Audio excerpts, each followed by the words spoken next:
Hello and welcome to Antinatalism this week. Nimrod, who is an antinatalist activist in Israel, did a European tour last month. He went on to different European cities and did antinatalist activism with signs about procreation and not having children in those cities.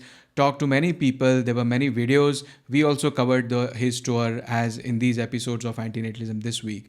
The good news is he's doing one more tour of European cities. It's going to be a similar tour. If you want to get involved in any of this, the email address to contact him is the European Tour 2024 at gmail.com. He's going to be starting his tour on 22nd of June, Saturday. He starts in Slovenia on 22nd and 23rd of June and then moves on to Italy on 24th and 25th of June, Switzerland 26th June in Freiburg, Bern 26th June, and then moves on to France in Paris 27th 28th June, and then finally goes to United Kingdom in London for a big London weekend on 28th June until 1st of July. So again, if you want to be involved, email at the European Tour 2024 at gmail.com.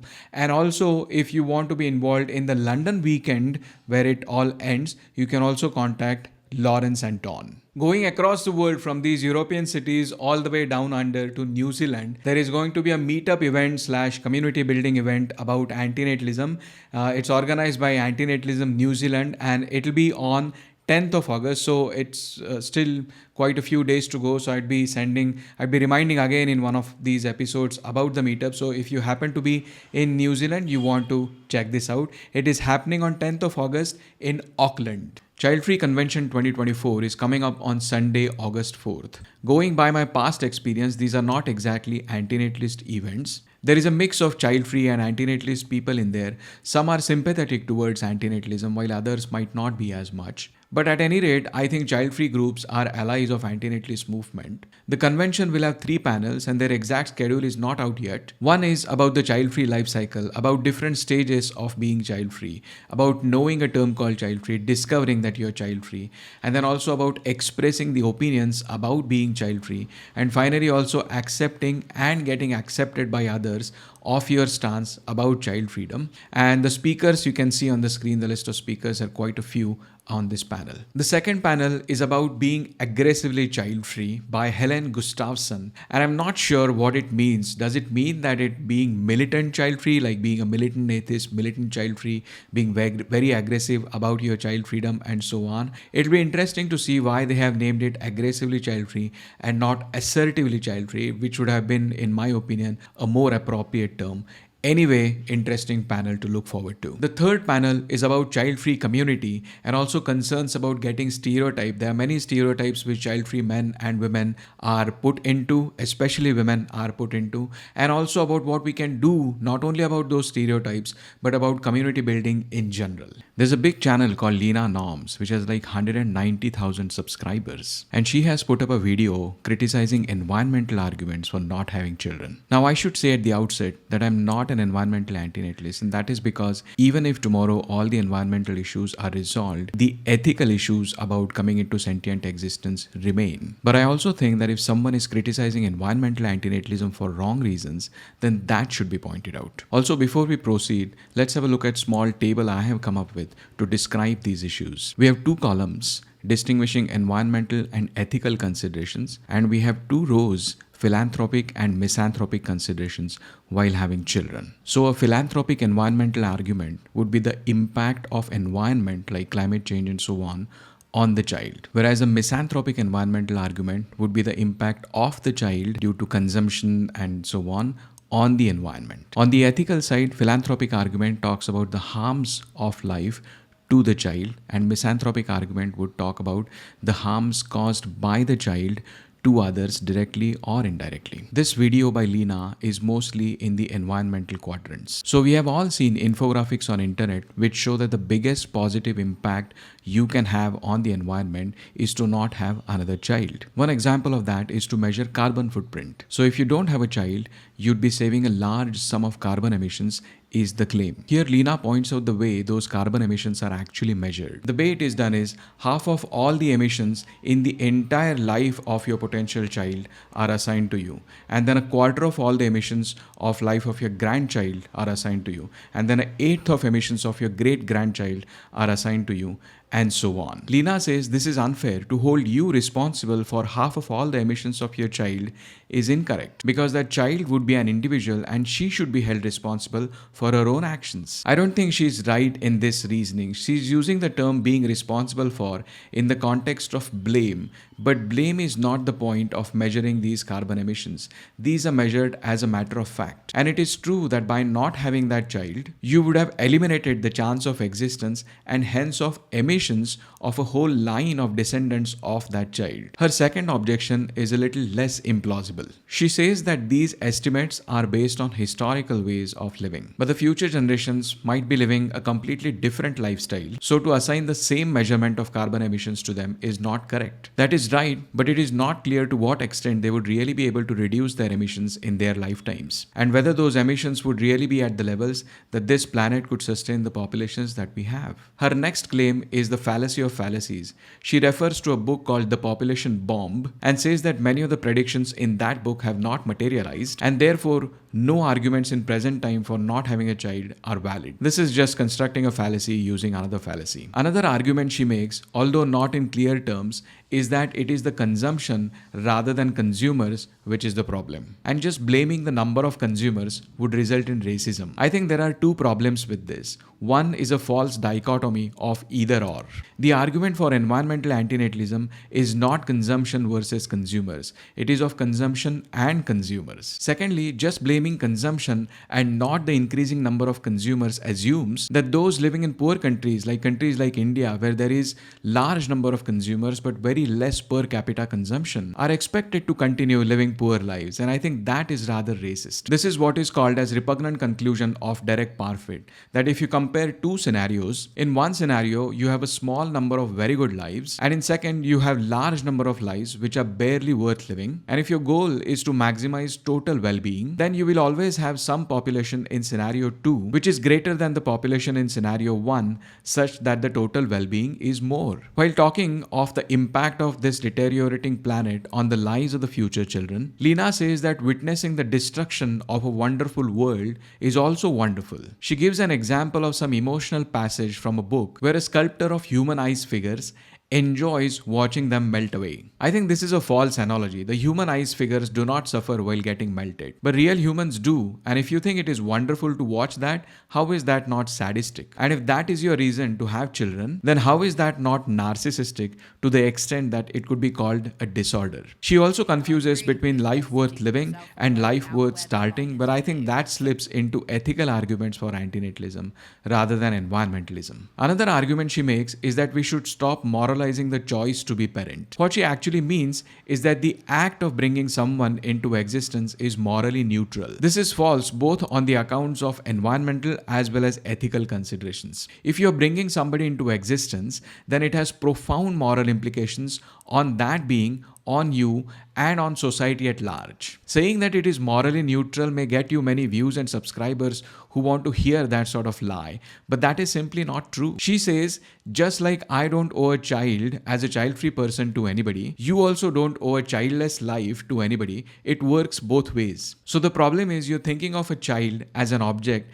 and comparing that to your life as a subject, and also it puts you at the center of the things because you're thinking whether I should have children or not. But that's very self-centered way of looking at procreation. Let us reframe a question of whether I should have a child or not to whether a child should be brought into this world or not, and the dynamic changes all of a sudden. Now it is whether we owe something to that child which we are bringing here. And this fits for both quadrants of philanthropic arguments, both for ethical and environmental. Ken Baker has an excellent channel where he explains different philosophical topics in layman terms, but in detail. He made a video explaining pronatalism. Now, just like antinatalism, pronatalism also has various different views within it. But Kane's focus was on the view that it is a moral obligation to produce children, to have children. In the video, he looked at various arguments for pronatalism and also objections against them. Now, the first one was utilitarianism. In the classical utilitarianism view, you ought to maximize happiness or pleasures. And if you assume that the average human life has more pleasures than pain, and you want to maximize pleasures, then you ought to have many more children. You ought to have as many children as you can, even if it means you have to pay some cost yourselves, even if it means that your pleasure is reduced a little bit, if the net pleasure is increased. Now, there are some ways to argue against this. One way is to dispute the fact that pleasure outweighs pain for an average human life. If that's the case, then we would not be maximizing pleasure by having children. Another way is to deny the classical utilitarianism, that is this brute requirement to maximize the good, because this view puts duties upon us to do actions that we usually consider as nice to do but not obligatory. For example, donating large sums of money to charities and so on. Secondly, other important aspects like autonomy and rights are not considered in this view. The second argument is the golden rule, and that is that you should treat others the way you wish to be treated. So if I was given a chance to exist, then I should treat others the same way and give them a chance to exist and therefore have children. One problem Kane points out in this argument is that while considering whether or not to have a child, that child does not exist yet. So it might be good to treat others the way you were treated, but in this case there are no others. And that's because prior to coming into existence, the potential being has no desires of coming into existence. Therefore, they cannot be harmed by not being brought into existence. The next argument Kane considers is declining fertility rates. Now, we all know that the global average fertility rate, which is the number of children per woman, is decreasing. If this goes on, then eventually our population will start shrinking. This will cause a lot of economic problems and suffering, and therefore to avoid that suffering, we should have children. This is a typical argument for almost all pronatalists. Now, within this, Kane considers two sub-arguments. One is a social contract, that we should all follow some rules so that all of us are benefited. So, for example, I am benefited by no trespassing rules, so others don't come into my property uninvited. But then I also have to follow that rule and not trespass into others' properties. Similarly, I am benefited by institutions like hospitals, judiciary, pension systems, governments, and so on. These institutions need people to run them. So then I ought to produce people and contribute to those institutions. The second part is from the perspective of prevention of suffering, and Kane refers to Anka Gayes's argument here. The argument is that if everybody stops having children, we will eventually go extinct. And before that, the last few generations will go through enormous suffering. And that we have a collective responsibility to prevent that suffering, and therefore we should continue to have children. Kane provides a response to this. He says that eventually there will be extinction, at least through heat death, if not before. And so the last few generations scenario is not really preventable. So Gayes's argument is attempting just to delay it, and it can't prevent it. Now, I have some opinions on this. Pronatalism brings some good points for antinatalists to think about. We are, after all, benefited by the systems that are maintained by people who were brought into existence. These institutions would not continue to work without a continuous production of workers. So on the face of it, it is a bit unfair to not have children ourselves while at the same time taking the benefits of those institutions. But this is only part of the truth. The other part is we were forced into existence without being asked about those systems. Had it been the case that we came into existence after knowing fully how this works, then maybe a case could be made for the benefits that we get from these systems. But that's not the case. The nature of existence means at least some benefits are forced upon you. It's like a mafia sending you gifts which you can't reject, and at the same time you're obliged to pay back. However, simply because we were brought here without our consent, it does not follow that we have no moral obligations to the existing society. It does not mean that we can act any way we like. In fact, it is precisely because we were brought into existence without our consent that we should oppose doing it to others. I use the term mafia to loosely mean gangs of organized criminals, but the analogy can be extended further. Recruiting in those gangs is generally done through manipulation of those who are vulnerable. Once you're recruited and established, you start getting certain benefits of being within that gang. Life is still hard, but you also get benefits. Exiting the gang is not easy and sometimes involves death. These aspects apply to existence in general as well. Now, if you can't get out of those gangs and at the same time you can't practically deny the benefits of being in there, then the least you can do is not recruit new people in it. The analogy only works for the reaping benefits argument, where we are taking benefits of the existing society while also not contributing to it by creating more people in it. That is the boundary of this analogy. The deviation is that our societies at large are not organized criminals, although some people within it are doing crimes. Our society, in fact, is of people cooperating each other to reduce suffering. But that's a different argument than the reaping benefits argument altogether. There's a new book coming up on 11th of June 2024, What Are Children For? By Anastasia Berg and Rachel Wiseman. And again, they seem to be caught up with the red herring of antinatalism, which is climate change. There is a statement in the abstract on Amazon which says, neither our personal nor collective failures ought to prevent us from embracing the fundamental goodness of human life, not only in the present, but in choosing to have children in the future. Now, I know that I'm judging this without reading the book, but this statement seems to evade the true issue of procreation. It is not about our failures, but about the structure of the universe producing sentient life and in the process creating a lot of suffering. Secondly, even if we agree that human life is fundamentally good, it does not follow automatically from that we should be starting new lives. But anyway, I think I'm jumping ahead of myself as I'm criticizing it without even reading it. But in the meanwhile, there was a podcast on YouTube talking about the book, featuring the authors of the book, Anastasia and Rachel. And also an article on NewYorker.com reviewing the book written by one of the co-hosts of that podcast. That article reveals that this book considers all the concerns about having children, like political discourses, climate change, financial situations, Gen Z situations, and so on, but for some reason doesn't even dare to go even near to the core issues of procreative ethics. At one point, the author is quoted as saying, to have children is to allow yourselves to stand in a relationship whose essence is not determined by the benefits it confers onto the parents or the prices it exacts. That's what it means for it to be not just another good among others. People say that having a child is a gift, but if that's true, it's not because it's like getting a gift. If having a child is a gift, it's because it's like giving one. Well, giving to whom? The child did not need to be brought here. It had not been harmed for billions of years prior to its birth. It was not deprived of any benefits of life.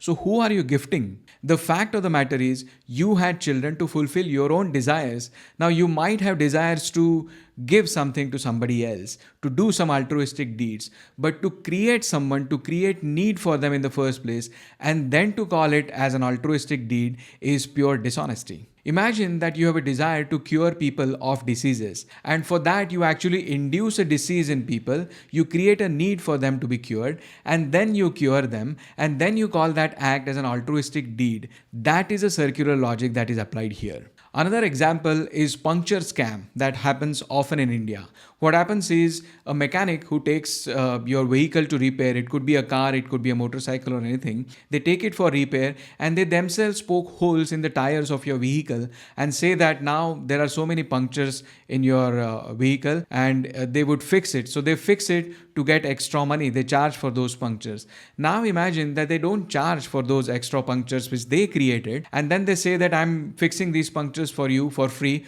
This is my altruistic deed. That is the scam that is going on in case of procreation, in case of this argument which is put forth for having children. Anyway, the rest of the article is just superficial things like political discourse or feelings of love and so on. So by the looks of it, neither the article nor the book now is looking interesting to me. Arthur Schopenhauer is often associated with antinatalism and pessimism, although Schopenhauer was not an antinatalist in the sense modern antinatalist philosophers are, but he still fits into at least what you can call as proto-antinatalist. After all, we all know his famous quotes like, if children were brought into this world by an act of pure reason alone, would the human race continue to exist? With this background, it is at least surprising, if not shocking, to know that Schopenhauer actually reproduced not once but at least twice, if not more. This discovery was brought to light by Lenny in his newly published blog, Schopenhauer's Children, Examining the Evidence. The mystery starts in a letter sent by Arthur Schopenhauer to a friend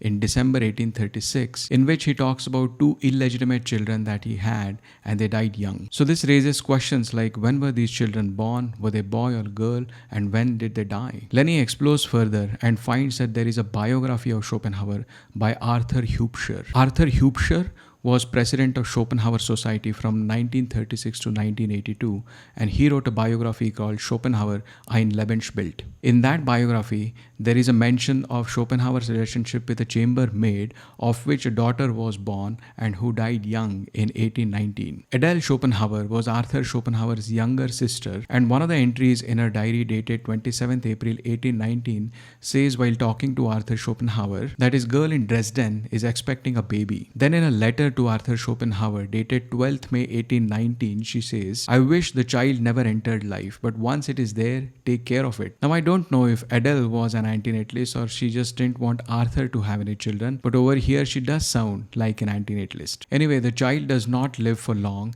as there is another letter by Adele dated 8th September 1819 in which she says, I'm sorry that your daughter is dead. So we know that the child was born sometime after April 1819 and died sometime before September 1819. That's his first child. But what about the second one? Well, Adele's another letter comes to rescue again. In a letter to a friend dated 6th June 1836, Adele referred to her brother's natural child. And later on, she also says, I should have Arthur's little daughter with me in Jena or Dresden. I would never want such a child to think of me as their mother. I cannot be a mother. Here again, Adele sounds more like an antinatalist, but that's just my speculation at the moment. And then we have that letter from Arthur himself talking about his two illegitimate children who died young, and that letter was in December 1836. So here are the things that we know. Arthur Schopenhauer had at least two daughters. His first daughter was born sometime after April 1819 and died sometime before September 1819. His second daughter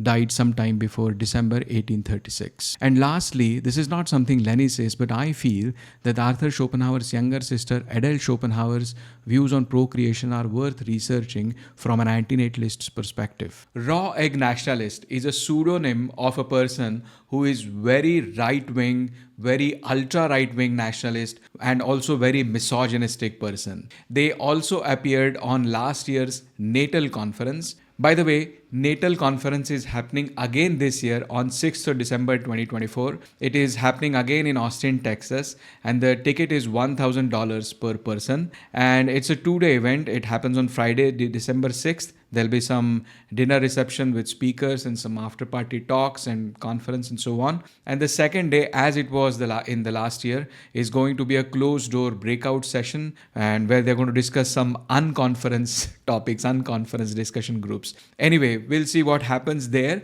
So the point was, Raw Egg Nationalist was at this conference last year, and I guess he would come again to this conference, but we will see. So Raw Egg Nationalist also had featured in Tucker Carlson's documentary about men, where he introduced the idea of tanning testicles of men to promote masculinity. So weird ideas. They also promote, as the name says, eating loads and loads of raw eggs to strengthen your masculinity. So anyway, that's Raw Egg Nationalists. And they also have a magazine called Man's World. In that magazine, there was an article which was published, which is also now published on Substack this week.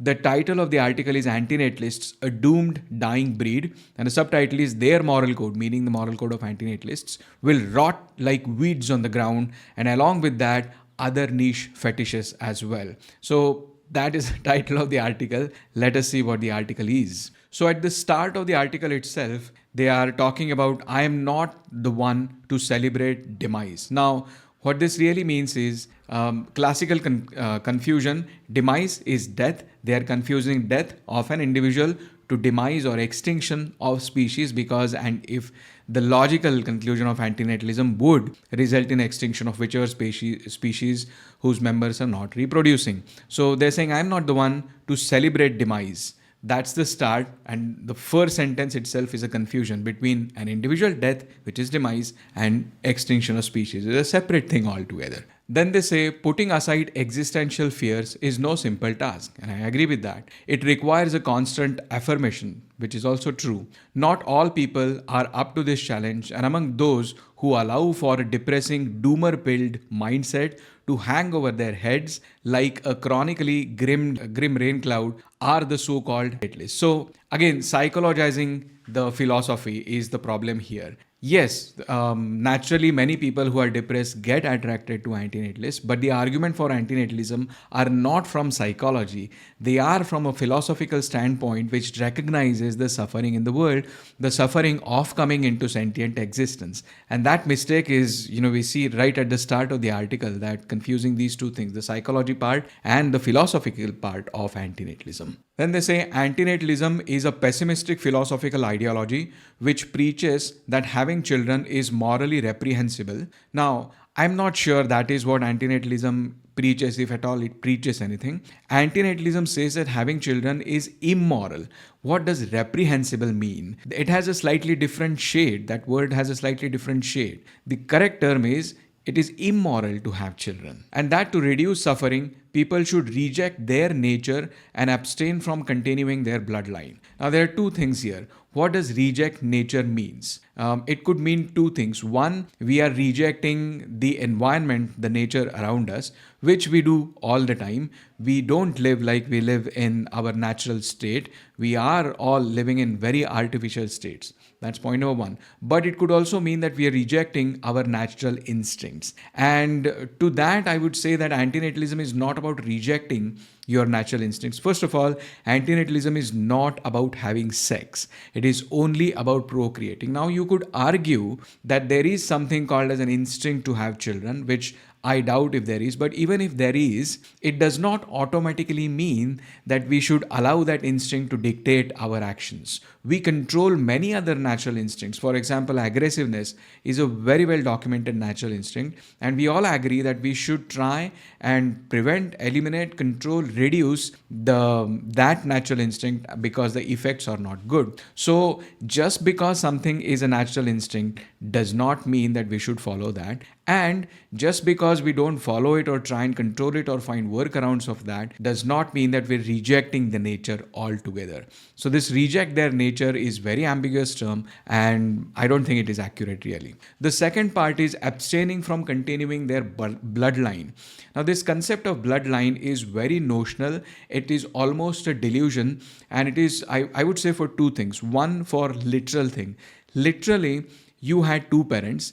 Each of your two parents had two parents in turn. Each of your four grandparents had 8 great grandparents in turn, and so on. If you go back 10 generations, you would have 1024 ancestors. Now, of course, there has to happen incest in the past. Otherwise, this would lead to infinite number of people in the history.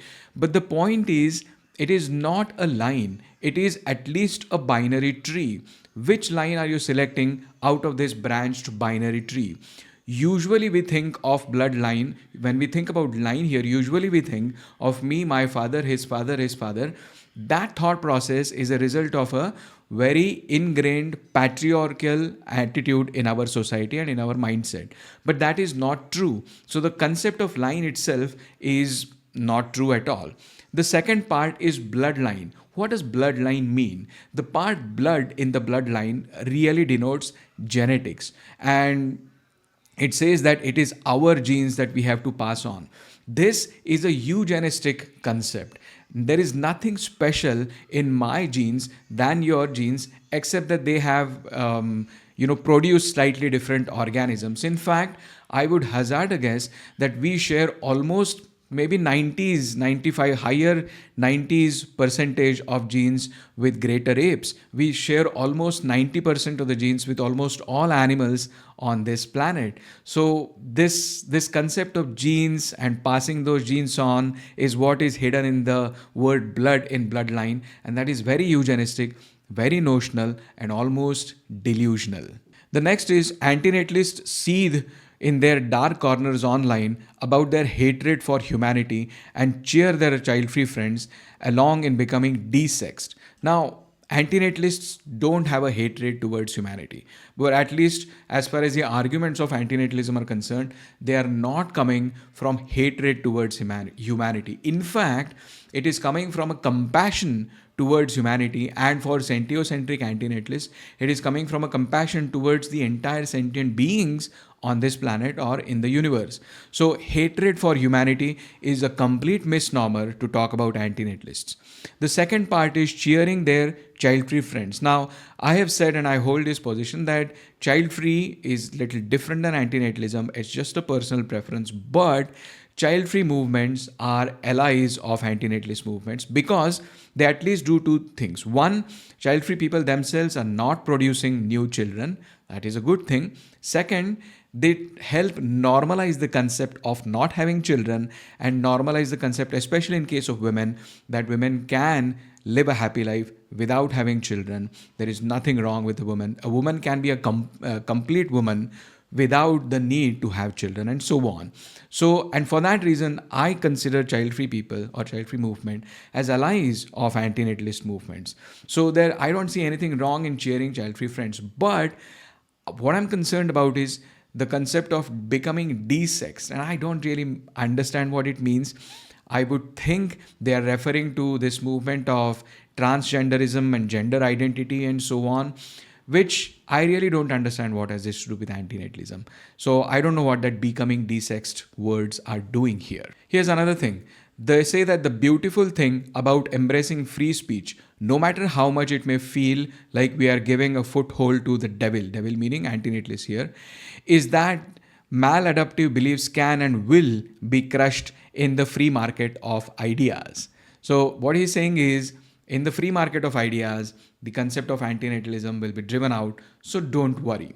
Now, the immediate first reaction to that is that the propagation of these ideas is not genetic. So to which they've also considered this, and they mention that almost 40%. So they say that when you take into consideration that political attitudes are believed to be as much as 40% heritable, it is pretty clear that social transmission of ideologies can only go so far.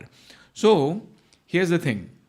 If you think that antinatalism is going to be driven out in the free market of ideas, tell me this: why has antinatalism lived within us for more than 2000 years? This thought of antinatalism has been seen in ancient Greeks, in ancient Indian literature, many, even I would guess in ancient Egyptian literature as well, if I'm not wrong. So the point is, it has lived for so many years. Why has that not been driven out? In fact, in the times where people were persecuted for having different beliefs, for having deviated beliefs, even in those times, this thought has remained. Why is that? If it is just market driven, free market of ideas, a market of free ideas, why is that? Has that not gone away? Why has antinatalism not gone extinct is my question. And same goes for this 40% heritable. Okay, 40% ideology, it's a 40% chance that they are heritable. That means there's a 60% chance that these ideologies replicate through memetic mechanism rather than genetic mechanism. That's second. The third point is just relying on the fact that you have to propagate your ideas by having children degrades what it means to be a human. One differentiating factor of humans to other non-human animals, and I know I'm saying this from an anthropocentric point of view, but what is true, that one differentiating factor is humans have moral agency. They can think at least to a degree independently, whereas animals are tied, they are slaved to their instincts. They cannot really, they are not emancipated like the humans are. So if you are again going back and using the same mechanisms that animals use to propagate their own ideas and genes, then what's the point? I think this is slightly degrading to humanity overall. Now, they also recognize that even though antinatalism is a fringe movement, but there are a lot of people, at least online, who sort of abide by this ideology. So they recognize that considering that Reddit's r/antinatalism community houses more than 200,000 members, it's actually now 218,000 members and growing, it would appear that sentiments about benefits of childlessness aren't entirely isolated views, and they refer to Pew Research surveys that people are not having children for whatever reasons, and they tie that to the phenomenon that certainly isn't helped by declining marriage rates and declining fertility rates for those who do go on to tie the knot. Now, I have covered this in the past episodes also. You can check out, I'll try and put a link. That yes, birth rates are declining. People are having less children, at least in certain countries, at least in the developed economies, and even in some emerging economies. The birth rates are really declining. But the reason why people are not having children are not about the philosophical arguments of antinatalism. They have to either do with climate anxieties, usually, or for financial situations that they just cannot afford to have children, or whatever situation they find themselves in.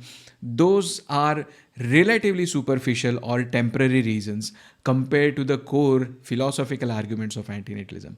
So they are not having the declining birth rates are not because of antinatalism, not because of the philosophical antinatalism, but because of something else. And so if you are blaming antinatalism for this phenomenon of declining birth rates, you are barking at a wrong tree. Again, here, fallacies over fallacies. At the same time, as antinatalists spread their anti-human vitriol, it is not anti-human, it is not vitriol. Antinatalism is coming from the point of compassion towards humanity. So anyway, at the same time as antinatalists spread their anti-human vitriol, we are facing an entirely separate but arguably more important issue, untapped potential to naturally counteract declining birth rates. Again, declining birth rates are not because of antinatalism. They say here antinatalism as a philosophy isn't the same as voluntary childlessness, and this I agree. Child freedom is different than antinatalism. It's not a lifestyle choice, it's an outward activism. This much I agree. But to do what? To subvert our norms, demoralize the masses, and destroy the spirit. Now, what does subvert our norms mean? This is appeal to normality. What was normal 100 years ago is not normal today. And 100 years from now on, what is normal today is not probably going to be normal. So normal is a very subjective and fluid term. You cannot appeal to what is normal or not normal in these aspects. That's one. Second, demoralize the masses. Antinatalists don't intend to demoralize masses. In fact, they are all for helping the existing people. The only opposition is to start new lives who would then also be in need of being helped. That is the point. And the third is destroy the spirit. What does that mean? I don't know. I might be wrong, but my interpretation here is destroying the spirit of what we are. And if you define the spirit of what a human is, in my opinion, that is, as I've said, the capacity to think about ethics, morals, the capacity, of course, to think about techniques and technologies and science also. But what does it mean to be human? It is that, one, to have a moral agency, and two, to have compassion. And of course, the knowledge and technology and all of that goes along with that. If that is the case, then antinatalists are actually strengthening the spirit. They are not destroying it. If anybody is destroying it, it is a pronatalist who use some animalistic, I'm sorry to use that term because it's quite specious, but some animalistic terms or ideas like propagating their genes and, appeals to nature, appeal to ancestry, all of that, they are destroying the spirit. Antinatalists are right in arguing that human life is plagued by suffering. Okay, all right, that much they agree. But while they succumb to their nihilism and die alone, those of us who can bear suffering, who understand that it is necessary to growth and self-fulfillment, will instead reproduce and rejoice. So many fallacies in this one paragraph. First of all, while they succumb to their nihilism, antinatalism is not nihilism. Here, what they mean by nihilism is moral nihilism, where moral nihilism says that nothing is moral or immoral, there is no value to anything, everything is ultimately a zero-sum game, so do whatever you want, it doesn't really matter. That is not what antinatalists are saying. Antinatalists assign a negative value to suffering. Therefore, any action which prevents, eliminates, reduces, or alleviates suffering has a positive value in the eyes of antinatalists.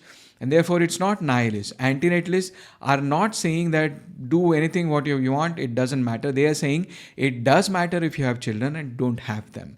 So that's point number one. Second is die alone. Now, one thing I want to say is that even if you're surrounded by 100 people while you're dying, you would still be dying alone for the fact that you are the only one who is dying. Rest of them are going to live. Second, what actually happens during death is happens in your own mind, in your own brain. So you still die alone in your own brain. The third, even though let us say that dying alone is really a phenomenon which raises anxieties in us, and it does. Even I feel anxieties of dying alone. But at the same time, I recognize that these are anxieties, these are notional anxieties, and they cannot justify to create somebody else as a means so that I don't get to die alone.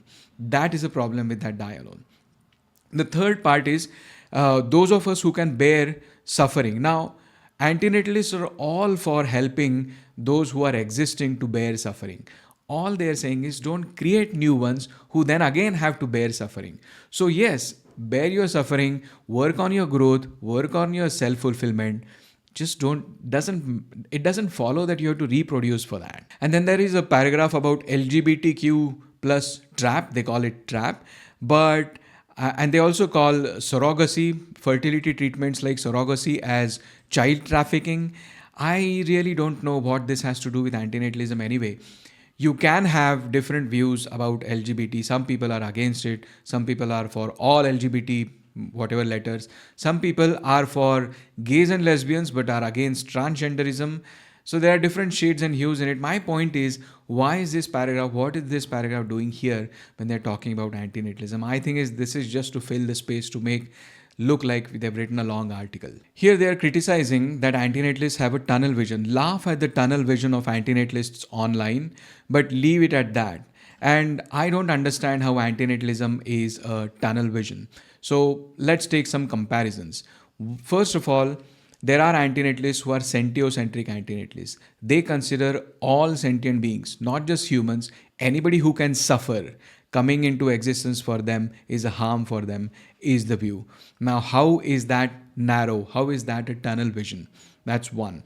Second, even though if you're not a sentiocentric antinatalist and you're just human-centric antinatalist, you're still considering all humanity, suffering of all humans at least. That is also wide enough. I mean, it's not narrow to be called as tunnel vision. Thirdly, pronatalists. What are the main arguments for pronatalists? They are about economy. They are about nationalism, to maintain some notional groups or culture about my country, my culture, my this, my that, my genes to propagate. What is the scope of that? They are only looking up until the next or the generation after that, 2 or 3 generations down the line.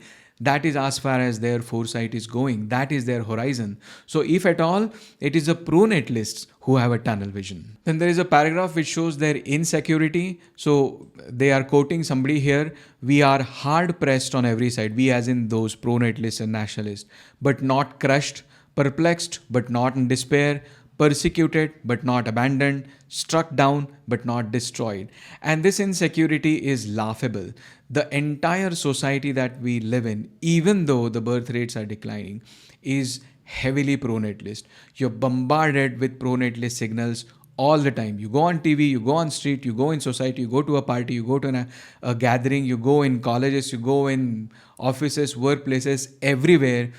You get pronatalist signals. We are very pronatalist society. Even though birth rates are declining, the populations are still increasing. We are almost forecasted to go to 10 billion people. So what is this insecurity? And I feel a parallel to this. This insecurity is similar to the meat eaters who feel insecure just because some vegan is doing an activism somewhere on a street. They are surrounded by advertisements of McDonald's and meat and dairy industry and advertisements of all kinds of so-called foods from animals. Those advertisements are okay for them, but the moment they see a vegan doing an activism telling them about the suffering that happens in these industries, all of a sudden they feel that those vegans are shoving their beliefs down our throats. That kind of insecurity is the insecurity I sense in these pronatalists as well. And the last paragraph now. You, like me, may not celebrate demise. So we tying back to the starting sentence, confusion between demise and death of an individual to extinction of species and so on. Anyway, moving on. But should find some solace in the fact that their moral code, the moral code of antinatalists, will rot like weeds on the ground along with other niche fetishes. Now, antinatalism is not a fetish. It might be niche, might be a fringe movement. definitely not a fetish. And moral code would rot like weed. I've already addressed this. This thought has been here in our minds, in as a collective minds, for more than 2000 years. It is not going away anytime soon, no matter what. Anyway, this is the kind of articles these people are writing, and these are the kind of people that the natal conference is entertaining. And I've been very careful about painting the entire pro-natalist movement with the same brush, but we can see the kind of people who are involved in the movement.